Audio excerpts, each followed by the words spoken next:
Hello, everybody. Welcome to another episode of our Matches of the Year 2023 for the first half of the year. You might notice I am not Jay. That's because our guest on this one is Jay. I've flip reversed it. I'm your boy Big Tasty. I'm asking the fucking questions this time. Jay's going to be giving me his favorite match of the year. I am going to be providing commentary and ridicule where appropriate. And yeah. How's it going, Jay? How have you enjoyed the first 6 months of wrestling in 2023? It's been a bit good, hasn't it?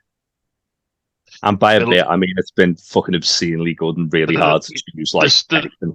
There's certainly been quite a lot of it as well. Yes, wrestling has happened, and it's been very good wrestling for the large part. I'm terrified of like the second half, like the full year list is going to be like just pain. Because I made a really bad habit earlier in the year of, on earlier times we've done this, of like throwing my list away. I've actually saved this one to my computer, so I've got no excuse. The thing is, mate, you do it in the Google Drive, so that way you can just come back to it at the end of the year and just edit it in. That's the trick. So you gotta think about these things. I've put mine literally within like the file I've got all like the other shit for the edit for this in, so I'm all right. Fair.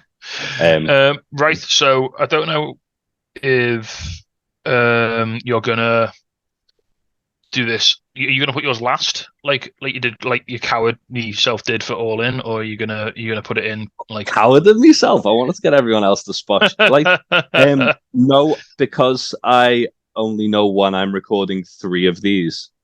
I'll probably put this either second or third. Oh, fair. I might even put it out first. Hopefully, if it is going first, I'll explain the format for the folks at home. So it's 10 matches of the year. It must have all happened between the 1st of January and the 30th of June. That is the first half of the year, as written by the Romans 2,000 years ago. And we're allowing up to 5 honourable mentions as well, even though I snuck a few extra into mine because I'm a bad man right at the end. Yeah. Jay, do you want to lead us off with some honourable mentions first, then, mate? Take it away. Let's do it. This is a match that I know is very near and dear to your heart, and I thought you would have put this in, but I also feel like you would have gone, oh yeah, Jay's probably going to put this in. Also, I just want to clarify with my honourable mentions, they aren't necessarily matches that I feel like should have been in my top 10 lists. And there is a lot of stuff I've overlooked when picking these. I kind of went for the idea of, with the exception of one of these, maybe 2. I kind of thought I'd rather showcase matches that people might have missed that I feel are worth going back to look at. With the exception, I'd say maybe 2 because there's 2 that are on like big pay-per-views, but the rest are stuff that like might have slipped through the net a bit. So you've gone for the hipster choices then, yeah? No, I haven't. I just wanted to give these matches some love as opposed to stuff like Anarchy at the Arena 2, which isn't on my list. Right. Spoilers. So, spoilers. So the first one is Buddy Matthews versus Orange Cassidy from the 12th of April episode of Dynamite. This was fucking awesome. I mean, as we discussed when we did mine, you can literally take your pick of any Orange Cassidy match here, can't you? And they're all good. So yeah, I think what I really liked about this was it was the first like real opportunity anyone got to see what Buddy could do in AEW.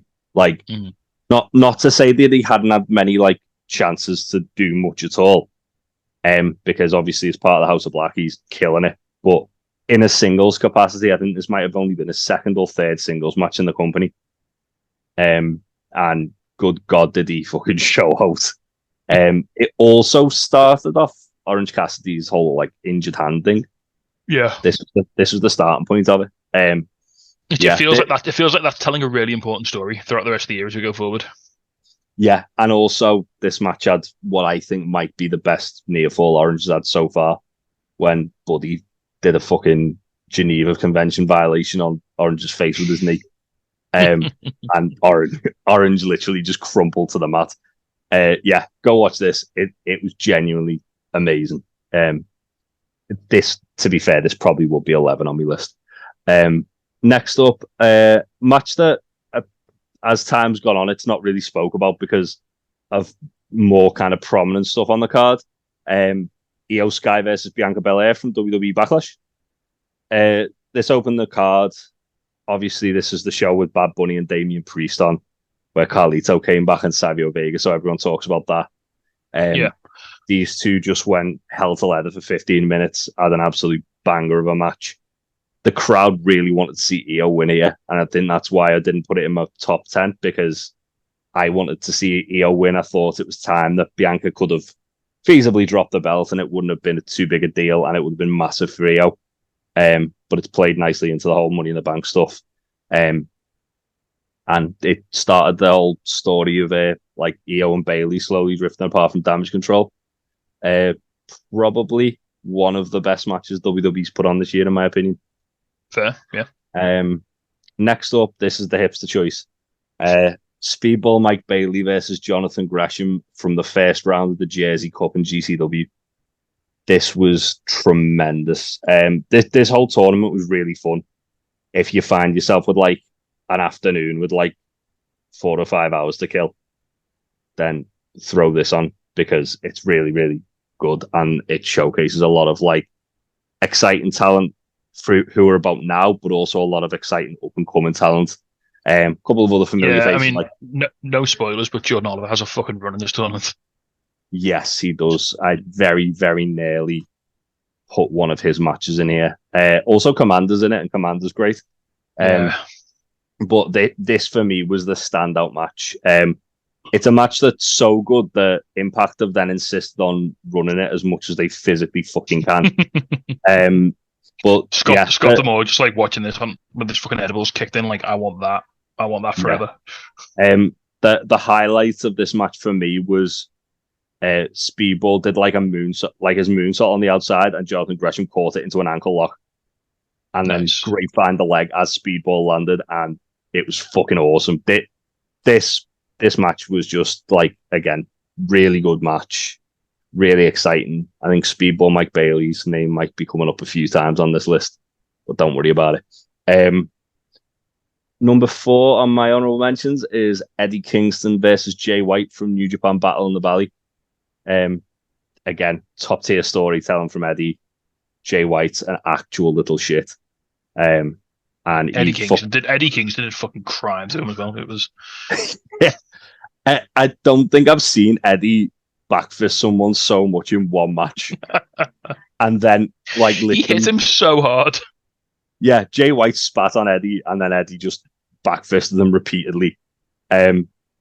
This feud only like got built up over about 2 weeks as well, and it really got built up like as like a fucking heated blood feud. I'm desperate for AEW to like revisit this as soon as they can, because I feel like they've got more that they can kind of dip into. But this was tremendous. And I've got a long-standing theory with this, but that's for the podcast. We'll talk about that another time. Well, we'll talk about that another time. The last one on my honorable mentions is the Elite versus the House of Black from AEW Revolution. I had that on mine, and I took it off for something else. I had it on mine, and I took it off for something else as well. It was just awesome. It was just like the finish for this again. Buddy Matthews, that perfectly timed knee on the Melter driver. That's possibly my spot of the year. Yeah, it was fucking unreal. It was so good. There was so much. Even the bit where Malachi and Kenny got in the ring together, and everyone like started chanting "Holy shit!" Yeah, and they barely did anything together. They did just enough that when they do finally cross paths again in AEW, it's going to be really, really exciting. This probably would have been like 12th on my list, because it was that good. And yeah, let's get into my main list. So give me that big 1-0. Number 10 was a match that me and you were in attendance for, and I think it's the most emotionally invested I've got into a match in person in a long time. And that was Leon Slater versus Dan Maloney for the TNT Championship at TNT Merseyside Massacre. So many emotions. Yeah, so the whole kind of like story behind this was that obviously Dan Maloney and Leon Slater are in a faction called the 0121. Dan Maloney's sort of like the elder statesman of that, isn't he? He was the champion, so he was like the leader by sort of the de facto, just by being the champion. He was like the de facto leader, wasn't he? Basically, yeah. Yeah. And he basically said there's no competition for him. Leon come out and challenged him, and Dan Maloney basically was showing Leon who was boss in this match. It was like when your little brother challenges you to a game of something, and you're like, I'm gonna fucking kill you for even having the audacity to challenge me at this. Yeah, it's like Dan gave Leon the shot like straight away. There was no thinking about it. It was almost like, oh yeah, you can't beat me. I know you can't beat me, so yeah, I'll fucking you. I'll give you a title shot. Yeah, he also did 2 driller killers on the apron, which were really upsetting. Yeah. That again, this was a first just driller, just more than Leon. And then Leon basically just not giving up. And I didn't driller killer Leon, and Leon roll him up, if I remember rightly. Yeah, so he hit the driller killer, and then as he went to like pin him, Leon rolled him up. And when we were watching this as well, we were both kind of talking while watching it, and I was like, it's Leon's time. And you were like trying to like temper my expectation. But then by the end, we were both like, it's Leon's time. And the pop for when Leon won was fucking huge. Ruined by that twat Charles Crowley who cashed in his ignition briefcase. And the other kind of like bit as well was Leon just sat on the apron crying his eyes out after he realised he'd been champion for like 5 minutes. It still counts. He was still champion. Yeah, but this was huge. Driller had been champion for like 14 months. No one had come close to like taking it off him. Like Rampage couldn't do it. Mike Baird couldn't do it. We both thought Rampage was going to win when. Yeah. Yeah, like really good title reign. Dan Maloney is doing huge things now. And this just won a title. He just won a title in New Japan and had a 4.25 match on a New Japan paper. Had 2. Back-to-back days. Yeah, like I feel like the more I think about this was like a passing of the torch moment to Leon. From Dan, as if to say like the UK scene's yours now, because he knew he was going to New Japan. But yeah, this match was fucking awesome. I believe it's on Demand Progress, so go watch it. Yes, yeah, go and check it out.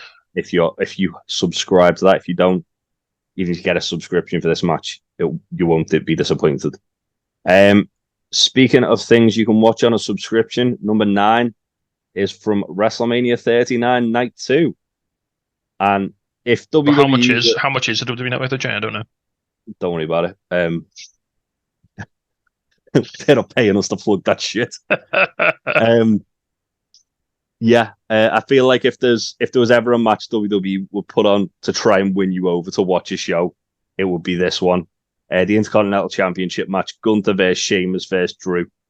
It was just 3 big lads beating the fuck out of each other, hitting each other really, really fucking hard. Sheamus and Gunther from Clash the Castle was really good. They basically did this with Drew McIntyre added as well. And some of the spots were glorious, like Gunther powerbombing Drew onto Sheamus's back, chopping the bejesus out of everybody. Sheamus and Drew. they actually had to do someone did a chop breakdown of this match, and they basically listed how many times each person was chopped and how many times each person did a chop, and you could see, and they had like graphs about who chopped who the most, and it was fascinating, like a little bit of WrestleNomics. It was great. Yeah, I think the former Walter, still weird calling him Gunther. He's not a Nazi submarine captain. It's fine. No, but he's like probably the standout guy in WWE at the moment. He's phenomenal. It's very hard for him to have a bad match. He does every now and again. There's no one else in WWE who does what he can do. I don't think there's anyone else really in wrestling who does what he does at the moment. Like, there's no one who's like that size with that style, because he's almost like a Nokia, isn't he? Like an old school kind of. I'd say like, maybe Damo comes close, but he's a bit more sort of big man, like standard big man, isn't he? So Yeah, and Damo does a lot more kind of like brawling on the outside, whereas like Walters just takes himself seriously, very wrestling sacred. I want to purify wrestling. Yeah, I don't want to be like stereotypical, but he's very precise, very sort of measured. Yeah, I saw a really good point about him the other day where it was like the reason he's such a badass is because he's just serious about what he does.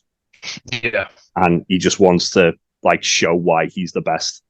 There's no like fucking he's around. He's that guy who invites you around for a barbecue and he's got like a fucking 3,000 pound smoker in his backyard. Yeah, exactly that. He's been doing brisket for like 14 hours before you get there. And it's like, been making his own sausages all week. But yeah, this was really good.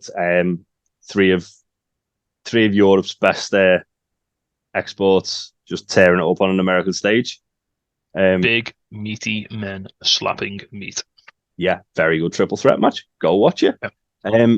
Speaking of very, very good matches, my number 8 is from Brian Danielson's kind of gauntlet of bangers that he had to get to MJF. It was very hard for me to pick one, but I did. And that was Brian Danielson versus Bandido from the 18th of January episode of Dynamite. A man of your predilections, I thought would have gone Rouge. So I actually rewatched all of the matches this afternoon because at one point I had them all written down.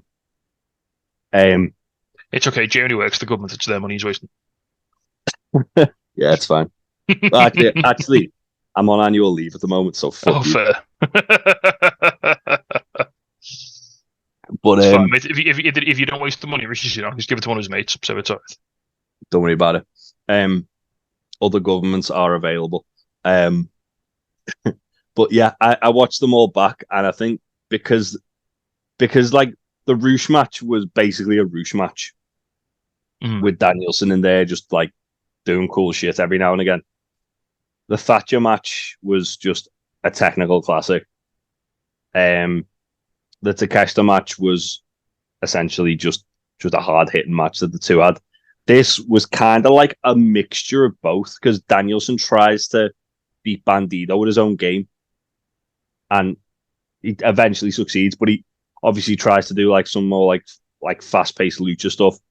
Bandido obviously has the strength advantage, so he does like a lot of cool stuff. Just a nice reminder as well of how good Bandido was and how strong Bandido is. Like, yeah. What was it? That was that match the other week where he held someone up for like 30 seconds in a vertical suplex. I was like, yep, there. Yeah, wasn't like Brian Cage as well, or someone big. I think it was. Yeah, it was ridiculous. It was someone massive. But yeah, it was just a nice reminder that Bandido's awesome. I think it might have been the first time we'd seen him in AW for a little while because he'd been injured, hadn't he? Bandido. Yeah. And he'd had visa issues or something, and he'd been injured, and he'd been dealing with a few things, hadn't he? Yeah, but it was one of them where it was like, oh, that's a nice surprise, Danielson versus Bandido, and then the match happened. I was like, that was fucking incredible. Second watch, it more than lived up to the expectations that what I had for it. And yeah, I think out of this kind of like gauntlet of matches that MJF put Danielson through, this was probably my favorite. Yeah. If this match hadn't have happened, obviously it would have been Roosh. Because your boy loves Roosh. But next, let's talk about a match that I thought was so good. I pretty much messaged you immediately and said, watch this match now because we need to talk about it on the podcast. From Best of the Super Juniors Night 1, Speedball Mike Bailey versus Hiromi Takahashi. Yeah. And yeah, this match went fucking hard. Just that bit where they were like on that little like corridor between the two sets of fans, just like legging at each other and belting each other was yeah. So I think that the show before this might have been like one of the first shows where fans were allowed to cheer again in Japan. So, and you could tell they were still really excited by that because they were like loud. So it was like when you see like the AW show. The first AW show after the pandemic, the first WWE show after the pandemic, and the fans are fucking feral. It was like that. Yeah, there was a load of fighting in the crowd because New Japan has a 20 count anyway, so they're a bit more like lenient and stuff like that. And this was the first time like Speedball had been in New Japan, if I'm not mistaken. Like, this was literally his first match. Really? Against, well, in New Japan, I say he'd been a DDT before.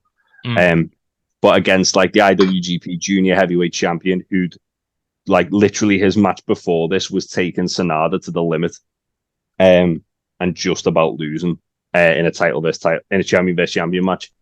And yes, Speedball picked up the win.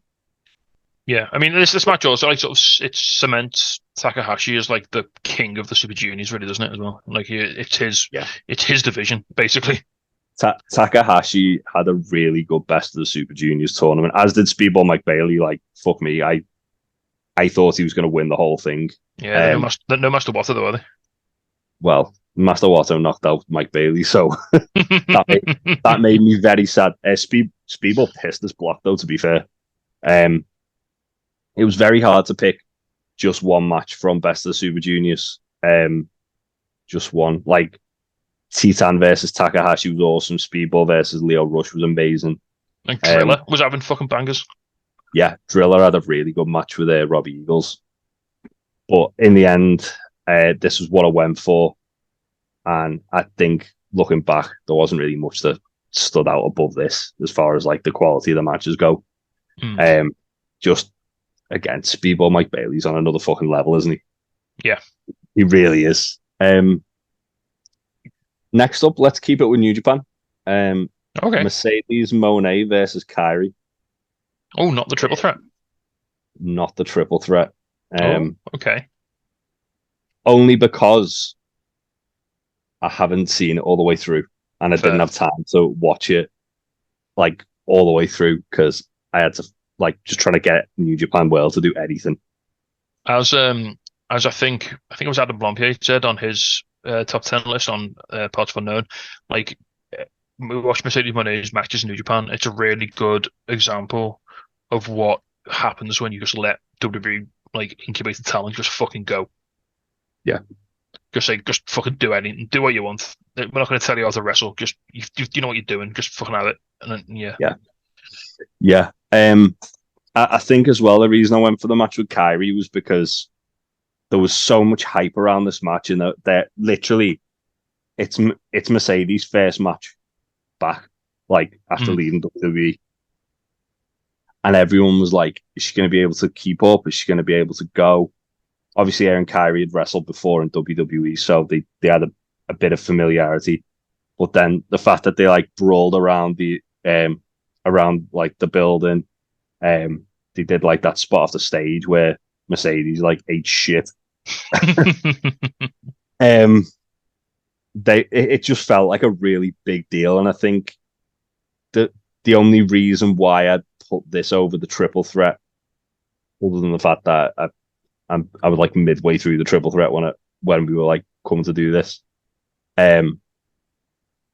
is that it just felt like a bit of a bigger spectacle, and this was where it was for me, where it was like, yeah, like, Mercedes made the right choice. Like, she this is when it felt like real as well. I was like, oh shit, like, this is Mercedes about to wrestle in a New Japan ring for the first time ever. Like, this is like her, this is her dream. This is, like, this is so cool for her and for us to see it as well at the same time.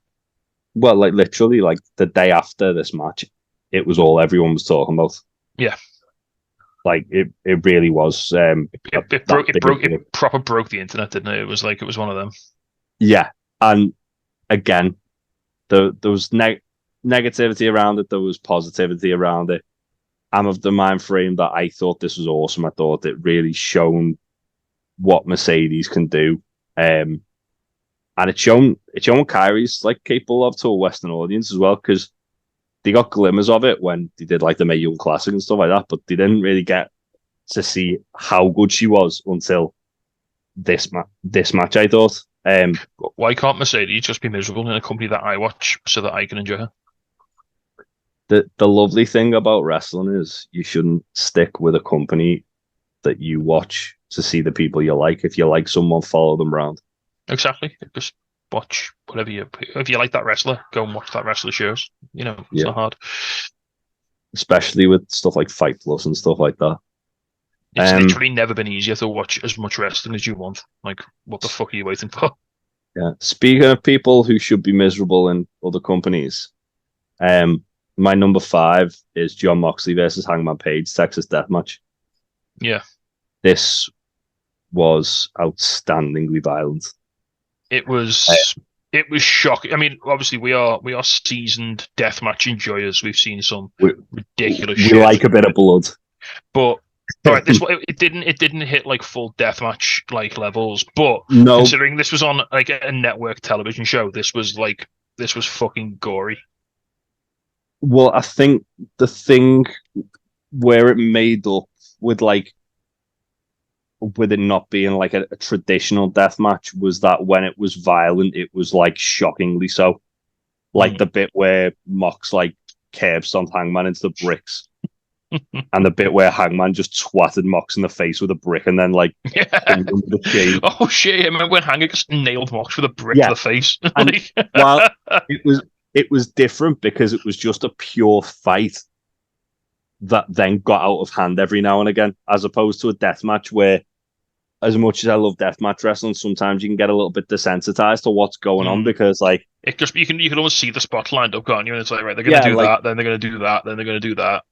Like by the end of the deathmatch tournament, I fucking love deathmatch tournaments, but you just get like, oh, that guy's getting hit with tubes, fantastic, and it's like after a while, it's like, oh yeah, more tubes, yeah, more tubes.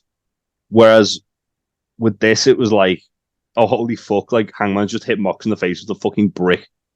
It felt a lot more natural. It felt a lot more like these guys were just looking around an arena for things to hit each other with.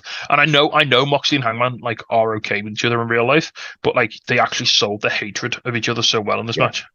Well, that was the thing. It was almost like with this match, it got out of hand because they couldn't put the other away.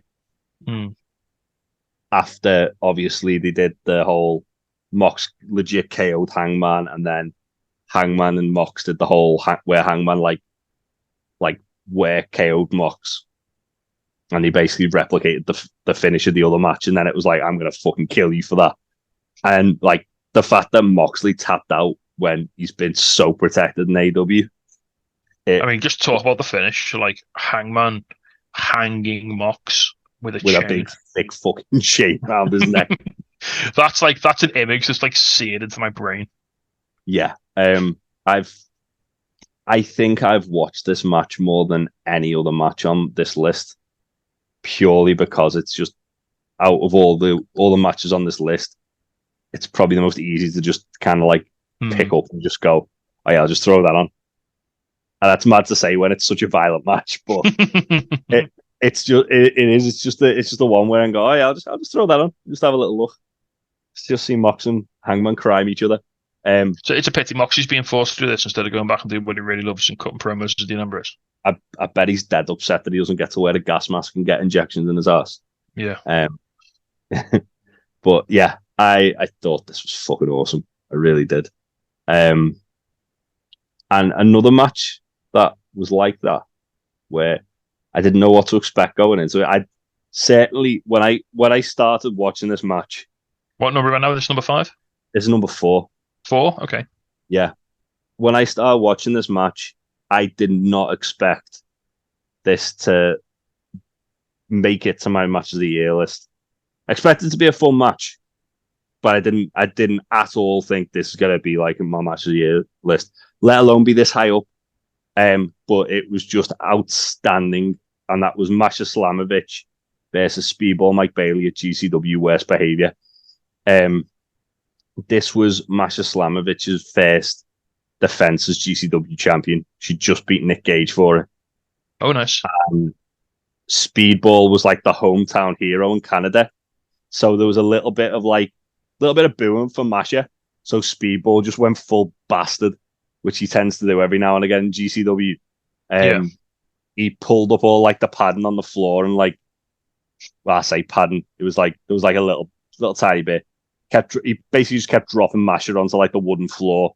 He then like exposed like the boards on the ring and was like just trying to crime Masha on, like he tried to flamingo driver onto them. He was just being an absolute shit. and he was beating the fuck out of Masha.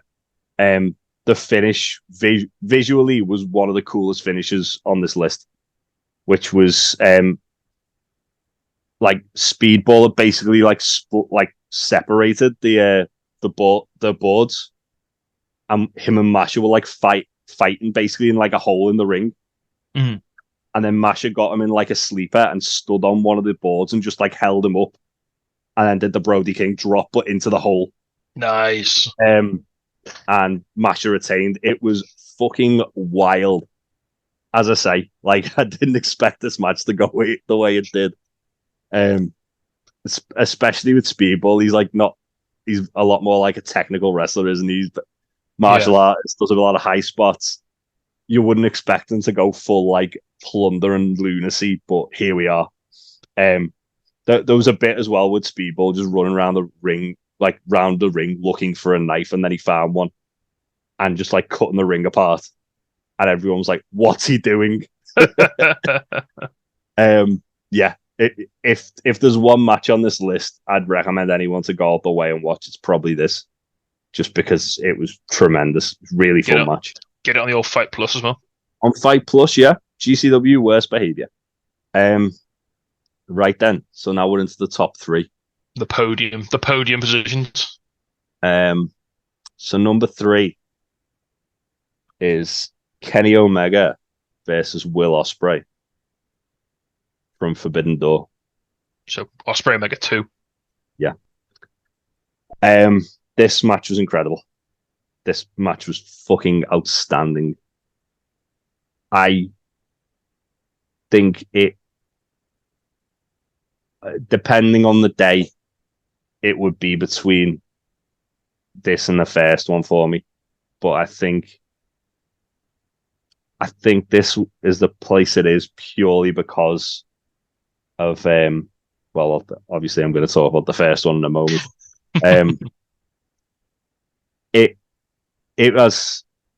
just had moments where you genuinely were on the edge of your seat, despite it being the middle of the night for us, despite me being like literally falling asleep. Oh, this match woke you the fuck up, like, didn't it? Like, yeah, like there's the whole stuff where Osprey was just brutalizing Kenny. Kenny like recreated the table spot from Wrestle Kingdom. Kenny was a fucking mess. Kenny basically busting Osprey open on the steps. And that DDT. But it wasn't even that it was the steps, but like turned on this side. So it was like, oh no, before that, when he was just when he just slammed him into it. Yeah, and they didn't get that off. Like that blood was on those steps for the rest of the show. Yeah. And then the DDT onto the side of the steps, which was horrific. That was upsetting. Yeah.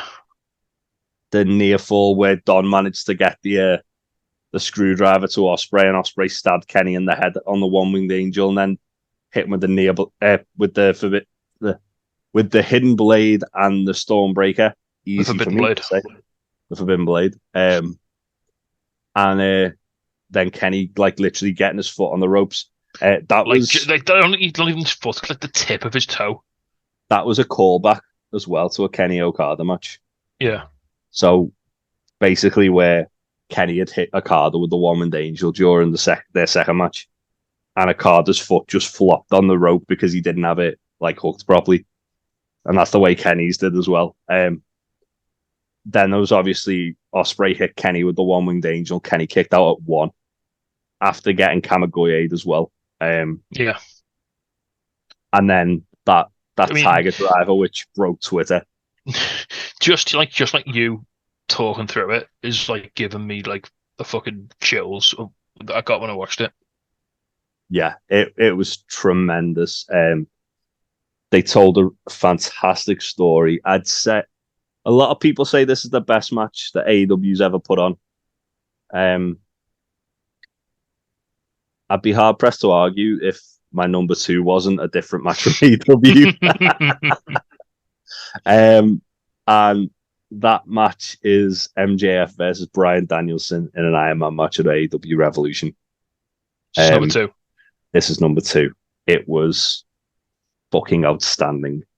In any other year, this would have been my number 1. But there was one match that did it a little bit better, which you probably figured out by now. The fact that these guys like went full throttle for an hour while telling an amazing story leading up to it, but also contained within that match. And even though it's an hour, like it never feels like an hour. You know what you say, it doesn't sag. It doesn't like they don't have a 10-minute breather like halfway through the match or anything like that. And not only does it go for an hour, it goes into overtime as well. And they carry on. And the way MJF wins, where he hits Danielson with like that with that oxygen tank, and then he gets him in the label lock, and he's like screaming at Danielson about his kids, and Danielson just realizes shit, that there's more to life than what I'm doing here, and just like taps out. It's fantastic. Which is interesting because part of the sort of build up to this match was Danielson basically insulting Max for like pushing everyone away from him. Yeah. And then Danielson realizing that he's got people to kind of fight for. Yeah, he's like going down that same road and doing the same thing. Like he's got to think, oh no, what about the people who are in my life? Like I need to think about this now. And like preserve himself. It was awesome. And also the aftermath of this match led to like what I think might be one of my favorite iterations of Danielson, which is Home Improvement Dad Brian Danielson. Just really into like helping people with screws, like just screwdriver enthusiast Brian Danielson. Yeah, it's either that or when he was in WWE and he went a little bit mad from being in his hyperbaric chamber for too long, and started kicking everyone in the dick. But yeah, this was fucking unreal. It really was. This was the match for me where I thought, like I've always thought MJF's insanely talented. But this is where I thought, yeah, this is like the guy for like the next like 5-10 years. Yeah, like he's gonna be the guy to beat. He's gonna be the heel,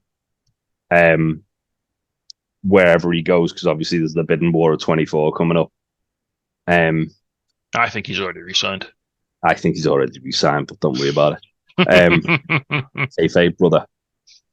Yeah, this, as I say, any other year, this would have probably pissed my match of the year. However, at Wrestle Kingdom, Will Osprey and Kenny Omega had their first match. Oh, you're putting that top. You're putting that above. Oh, you going original. Oh yeah, like the reason I'm behind this is simple, really. Because Kenny won.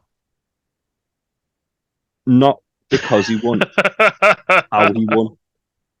Like he literally walked into the Tokyo Dome like Billy Big Bollocks.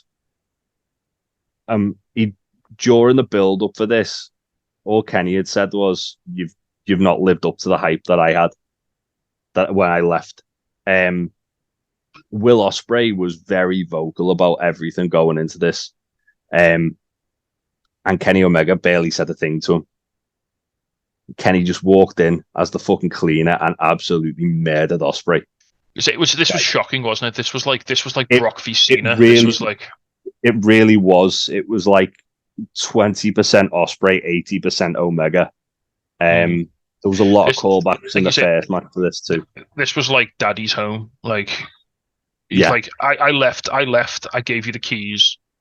I gave you the keys to the kingdom. You haven't lived up to the hype. You haven't, kept up my standard. So I'm going to come back to what is now your house, and I'm going to make an example of you. Yeah, and there was so many, as I say, there was so many things that like were called back in that second match. Like there was Kenny basically just smashing Will's face through a Japanese table. The hardest of all the tables, as we know. Yeah, to the point where Will was like pouring blood. Like Kenny was covered in Will's blood during this match. Yeah, there was that DDT on the top of the exposed turnbuckle. Which was horrifying. Every time Osprey looked like he was going to get like a slither of momentum, and he didn't, because Kenny just had an answer. This was, and like you said, the scariest thing about Kenny, it's not when he's like shouting and screaming, it's the quiet Kenny Omega promo that's like the scary one, isn't it? It's when he's just like, I don't need to shout because this is just a fact of life. I'm going to beat you, and it's going to be horrible for you. The thing is, he didn't even say a word. He didn't say anything. No. He cut that first promo, which was similar to the Danielson Okada one. And then he was like, "Yeah, you've not lived up to what I was. I'm going to show you why, like what level you need to get to." And that's even why like there was the significance of obviously in the second match that Osprey came out to his old entrance music, because it was like that's the Will Osprey that Kenny Omega wanted the first fucking time. And I think because of when I watched it the first time, the genuine shock that I had that Kenny just went in and fucking obliterated them, but not in like a squash match, just in like a fucking compelling like story that was being told. Yeah, I think they pitched the whole match perfectly. As you said, it was like looking back in my mind now, I just think, oh yeah, Kenny like pretty much battered Will like quite badly, but at the same time, it wasn't just a boring Kenny doing moves. Like there was back and forth, and there was like a really good like flow to the match. But as you say, they just every time like Will got the hope spot and got like a little bit of momentum, Kenny just cut him off perfectly, and like he always had an answer for everything Will had. That was it. It was Kenny in this match was just like almost like the best way to describe it's like with like a master swordsman going into a fencing tournament. It's like when you watch a footy match and you want to watch like all-time great Barcelona just batter someone. Yeah, it was like that. Yeah, because it's beautiful. Because it's beautiful to watch. It's like it's not competitive, but it's just beautiful to watch, and that's what this was. It wasn't necessarily the most competitive match, but it was just an art form. Like watching Kenny operate at that level is like it's something you see maybe 3 times like every couple of years. Yeah, and like as I say, it makes it does make it sound like Osprey got squashed. He didn't, but he just couldn't get a foothold in the match. Kenny just had like Kenny's experience and his performance just completely like he just outperformed him. Was the best way to put it. And it really like that ruthlessness that Kenny shown in this match really kind of like allowed the second one to be as good as it was in a way. Yeah. Because it built off this. But I think from when I watched both, I think just the genuine shock that Kenny just walked into New Japan and without barely breaking a fucking sweat beat Will Osprey, who's like their fucking one of their top guys. It's something that stuck with me all year round. And it's so important to remember. Like obviously, Forbidden Door was just used like Super Show, but the Tokyo Dome, Wrestle Kingdom, this is where Kenny Omega was forged. This is where the best bout machine came to be. Like this is the crucible that Kenny was created in, and this was this was Kenny Prime. Yeah, this was Kenny coming back to like his home turf, his fans, his people, the company that made him, and just reminding everybody that it's as long as he's still breathing, he's still the best. Yeah. I think as well, like that, it goes back to like what I was saying about Mercedes and Kyrie as well. The kind of like spectacle and the stage that it was on, surrounding the match is what kind of like aided making it what it was as well. Certain things when you put them in a New Japan ring, they just hit different, don't they?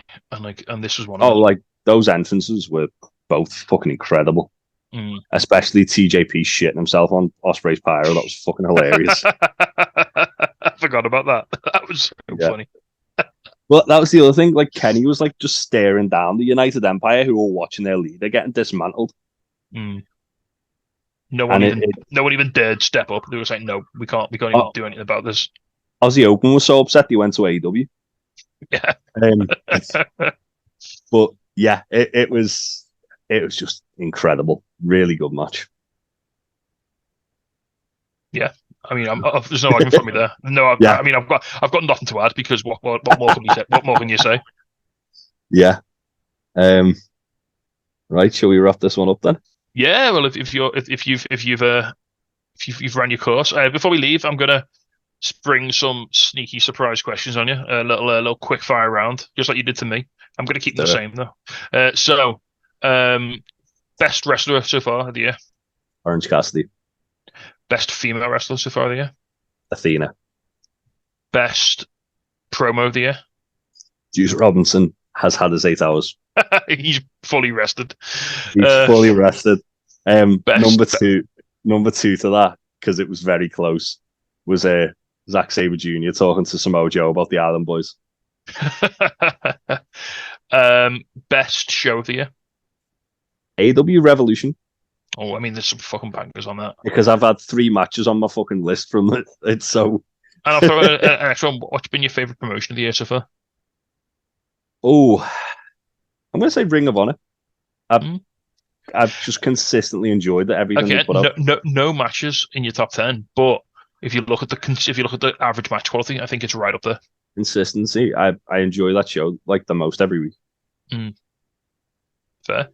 Well, Jay, thank you very much. I'll hand you back the hot seat, and you can continue to grill the rest of our Untitled Wrestling podcast family on their favorite matches over the next couple of days.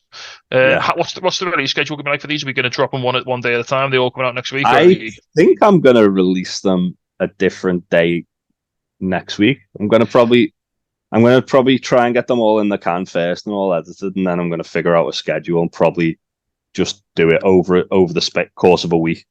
So it's going to be coming at you thick and fast if you're on the YouTubes. Yep. If you look, so keep an eye out for them all. Please do. I'll probably put them on the podcast feed as well. Please do go and have a check them out, because I'd love to see. What I might actually do, I might actually make a spreadsheet of everyone's top 10 and just see how fucking different they are. Well, I've wrote down yours because I needed to know what match graphics I'm getting for the video. And I'm going to be writing down everyone's, so I might just put if you want to do a spreadsheet, then I'll make sure that I put something together. Well, I'm going to list them. I'm going to list them all anyway, because I'm intrigued to know. But I'll keep a little record of what everyone picks, just for a fun talking point. We can see. I hope you like talking about pheromones with Brian. I imagine there's going to be 1 or 2 that are going to feature. I think Kenny and Omega are going to feature in. Kenny and Osprey are going to feature in a lot. Put it that way. I think, if not just one, both Osprey Omegas are. Fuck knows what else. Yeah. I'm intrigued most by Ryan and Aaron's, because it's going to be some chaos. They're going to be law of hellscapes. I'm not talking about a carded stable. Well, yeah. Anyway, thank you for joining us, everyone. Be sure to like, subscribe, all that lovely stuff. Follow Come us join us on Discord, because if you want to have a bit of input, let us know in the comments what your top 10 matches. Come on Discord, tell us on there. I've been posting on Hinge on Discord today. I think he's got to me. You fucking have as well. Follow us on Twitch, Twitter, and Discord at Untitled Rest Pod, and Facebook, YouTube, and Instagram, Untitled Wrestling Podcast. As for that, I've been Jay. It's been Big Tasty. We'll see you on the next one. Bye. Bye.